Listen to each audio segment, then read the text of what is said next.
Hey everyone's Jackal Wolf, coming at you with something a little different on my channel. I was recently gifted a version of the Potion Permit game by the developers. This is a cool little almost Harvest Moon, almost Stardew Valley type of game, though I'm actually going to say it's probably closer to Rune Factory because there's a little bit of combat involved, but it's sort of one of those social sim games where you perform a service for the town and, through your actions and through interacting with the town's members, you gain a friendship with them. Now, the version I was gifted was on Steam, so that's what I'm going to be mainly focused on, but I'm sure a lot of this is going to carry over to the other versions.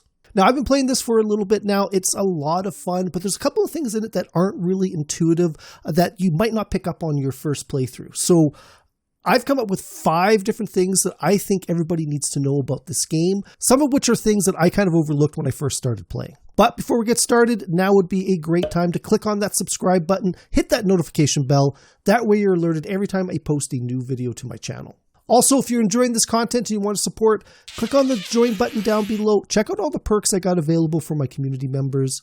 Alternately, you can check out my Patreon page. There's a link down below in the description. But enough about that, let's get back to the video. So here's tip number 1. This one's actually a little bit embarrassing for me. I played about 3 full game days before I noticed that not all of the mobs are hostile. Because I'm used to playing other games, I just assumed that these guys were going to be hostile, and I stepped around them and did my best to avoid them. Where it becomes almost impossible, though, is when they're right on top of the resource that you want to get, which is a little bit frustrating, but not the end of the world. In the first area, other than the bears, none of the other monsters are hostile. You can walk right through them, no problem. They won't even pay attention to you. Unless you hit them either on purpose or by accident, and then they're going to start attacking you. So tip number 2, the very first quest that you're given sends you to Meadow Range with the task of collecting 3 basil, 3 jasmine, and 3 daisy. Now this is very, very simple. Simply exploring around the area, you're going to find these items very, very quickly. What this quest doesn't tell you is that to complete the next quest, you're going to need more than just these 3 items. Specifically, you're going to need at least 1 bear's paw and some sap from the trees. This is because the game mechanic to craft potions requires you to assemble puzzle pieces together.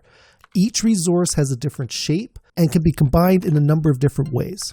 So while you can craft the wound cleanser from the 3 different flowers, the neutralizing herbal bomb is going to require at least 1 other item. Now this leads us into tip number 3. It may not be apparent the first time around, but everything does have a drop. I spent about 3 or 4 game days thinking that the slimes and the little mushroom bunnies did not actually drop anything. And it was only by chance that I discovered that these guys actually do have a drop.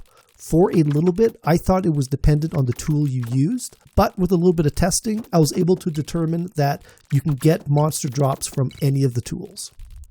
Tip number 4. This is one that I wasn't really expecting, but your pet dog has a very, very good skill attached to it. That is the Find NPC skill. Once you've met somebody in your world for the first time, you can actually have your dog track them if they're available on the map. All these NPCs have their own set schedule, and it is possible that you can probably predict where they're going to be. But if you're having trouble finding somebody, this tool is going to be invaluable. Tip number 5. Like a lot of games of this type, improving your friendship levels with the other villagers is invaluable. Talking with them as much as possible, giving them gifts is all going to increase that level up. Once you build that bar up to a certain level, you'll see that it actually locks, and like a lot of other games, increasing your friendship level up to a certain point will unlock a specific cutscene. Now, a lot of these cutscenes require you to be in a specific place at a specific time to set them off. The nice thing that Potion Permit does is that when you have one of these friendship events ready to go, it will give you a message on the message board telling you when and where you need to be to set off this event. Now, some events are very straightforward. Just being at the right place at the right time will complete it, but other events will require sort of a mini quest, meaning that you have to go to another place at another time to complete the event. So, you know what? That's going to be it for this one. Hopefully you guys enjoyed it. These were 5 things that everybody needs to know before playing Potion Permit. It's a fun little game. I've had a lot of fun with it. I hope you guys do too. But that's going to be it. I'll see you guys next time. Goodbye.